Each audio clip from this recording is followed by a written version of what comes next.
Hello everyone, Ziosan this side. So today hand we are starting with a topic called as human excretory system. Okay, so let's get started. Here, the human urinary system consists of two kidneys which form the urine. Okay, deal with. And here we have two ureters which are conducting the urine from the kidney to the urinary bladder. From the kidney to the urinary bladder, and the urinary bladder will be for the storage of the urine, and for the excretion of the urine there will be a special thing called as urethra, the urethra through which the urine is voided by the bladder contraction. So let's get started. So the first thing first, we'll be dealing with the organ which is responsible for the filtration of the blood. It's called as kidney. Okay, deal with. So here the urine formation takes place in the kidneys. So kidneys are basically mesodermal in origin. First of all, we should know what is the meaning of mesoderm. So basically, if I'm drawing something like this is nothing but the germ layers. This is the germ layer. This is outer one is called as the ectoderm. The inner one is called as the mesoderm, and the most inner one is called as the endoderm.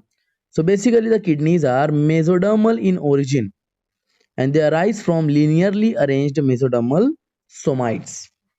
So here, the color of kidneys are reddish brown, the shape is bean shaped, and they are situated in the abdominal cavity just behind the vertebral column. Deal with the case. And the position of the kidney is called retroperitoneal. The position of kidney is called as retroperitoneal, which means it is located outside the peritoneal cavity. Now, what does this peritoneal cavity means? So basically, the peritoneal cavity is, it is present in the abdominal wall and the vascular lining of the internal organs. So basically, the peritoneal cavity will be present in between the abdominal wall and the vascular lining of the internal organs. So deal with.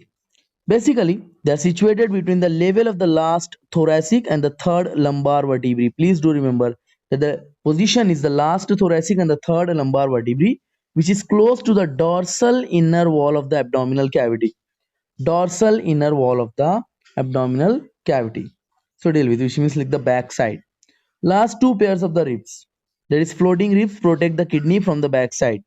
The floating ribs protect the kidney from the back side. An average size kidney is about 10 to 12 centimeter in length. Okay, an average kidney is about 10 to 12 centimeter in length, whereas 5 to 7 centimeter in width. Okay, whereas 5 to 7 centimeter in width and 3 to 4 centimeter in thickness. Okay, deal with. And the weight of the kidneys are, basically it is 150 gram in male, whereas 135 gram in females.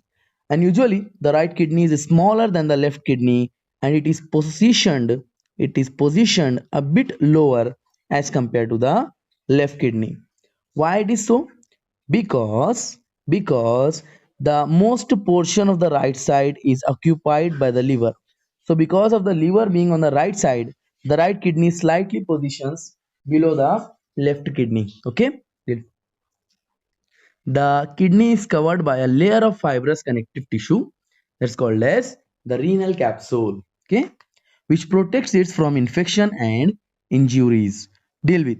So the kidney is covered by a layer of fibrous connective tissue that's called as the renal capsule, which is protecting it from the infection and the injuries. We'll be going through the diagram here.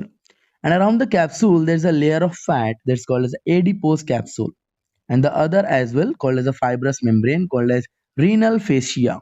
Okay, deal with. What is the function of the fat and the fascia layer? It is responsible for helping for the protection of kidney. It is responsible for helping in the protection of kidney. And we do know that the outer portion is called as a cortex, where the inner portion is called as a medulla of any organ. So basically here the outer portion is a dark cortex, whereas the inner portion is a light medulla.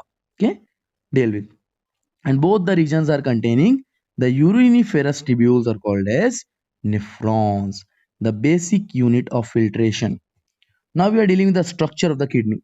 So here we can observe that we do have the fibrous capsule here. We do have the fibrous capsule here. deal with.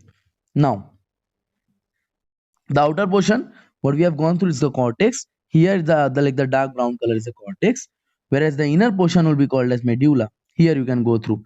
This is the medulla. Okay, deal with, in which the renal pyramids are present. So if I'll be going through the complete diagram, here. So here I'm having the fibrous capsule as well. Like there are some calyxes as well, or rather like in singular I'll be calling them as a calyx.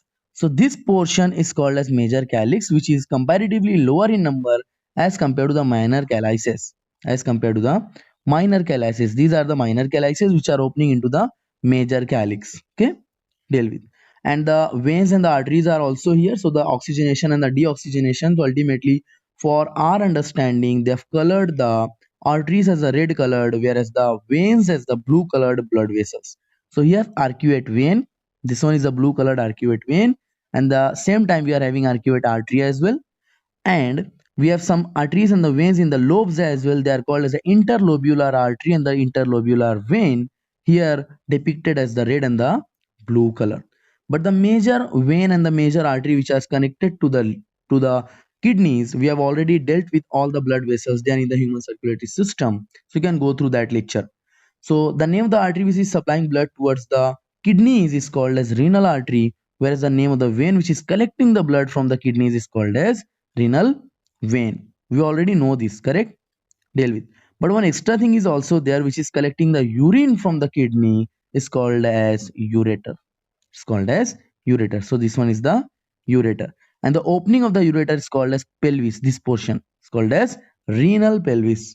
So this is all about the diagrammatic representation of the kidney. Renal cortex is granular in appearance because the tubules here are much convoluted, be it the proximal, be it the distal.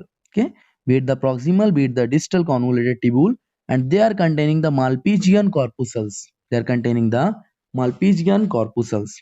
Now, the medulla consists of 10 to 15 multilobular conical mass. They are called as a medullary pyramid or renal pyramid, whose bases are adjacent to the cortex, and the apices from the papillae. So basically these papillae are projected into cup-shaped channel called as a minor calyces, which are more in number, that is 7 to 13 in number, whereas the minor calyces are opening into the major calyces, which are only 2 to 3 in number. Okay, deal with. The major calyces are again joining to form the pelvis, which is opening into the ureter. We have just dealt this. So again I am going for a brief revision. Basically, the renal papillae are opening into the minor calyces. Then the minor calyces are opening into the major calyces, and the major calyces is going into the ureter. Okay, by means of pelvis. Deal with. Now, between the medullary pyramids, the substance of the cortex extends into the medulla and forms the renal column of Bertin. You have to remember this. Okay, it forms the renal column of Bertin. Go through. Now, the medial concave border of the kidney contains a notch known as hilus or hilum. Okay, through which the renal artery enters and the renal vein and the ureter leave the kidney. So, the renal artery is entering in the kidney, whereas the renal vein and the ureter are leaving the kidney. Deal with. Now, we'll be dealing with the functions of kidney. Okay, so go through. Now, we are dealing with the functions of kidney. So here there is a mnemonic called as Evet bed, and this Evet bed aids in the memory of the kidney's functions. So basically, A for maintaining the acid base balance, which is responsible for like the buffer system. Somehow, like the if the acid has been increased in the body, the acid will be excreted out of the body, or if the alkaline or the bases are increased in the body, they will be excreted from the body. So A for the acid base balance, whereas W remains for maintaining the water balance. This is one of the important function of the kidney. So W is responsible for maintaining the water balance in the body. E is for the electrolyte balance. What does this electrolyte balance means? So basically this electrolyte balance is just adjusting or maintaining the sodium and the potassium level by means of secreting a hormone called as renin. We have gone through this. Renin which will be going for the secretion of the angiotensinogen, and it will be converted into angiotensin 1, then angiotensin 2, then they will be going for the secretion of aldosterone, and the complete RAS mechanism. I've already made a video on the RAS mechanism. If you want, you can go through that. Okay. Then we are having T for the toxin removal. We are having T for the toxin removal. And here a wet. Now we are having bed. So B for the blood pressure control. Please do remember one thing: by maintaining the electrolyte balance, the sodium and the potassium balance, kidney does plays a very important role in the blood pressure control. Okay, go through. And the E is responsible for the secretion of the erythropoietin hormone, which is responsible for the formation of the erythropoiesis, or rather I'll be calling as RBC formation. Okay, deal with. Now, the last but not the least one, it is responsible for the vitamin D metabolism as well. It is responsible for the formation of vitamin D metabolism, which is the vitamin D3, the cholecalciferol vitamin. Okay, deal with the case. So again, the mnemonic is a wet bed.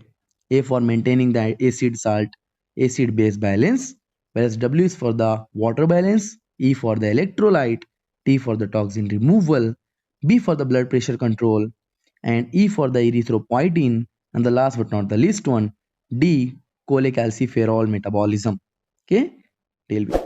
Hopefully this lecture series has been beneficial for you guys. Thank you very much for your so much support. If you do have any kind of questions, you can ask me there in the comment section as well.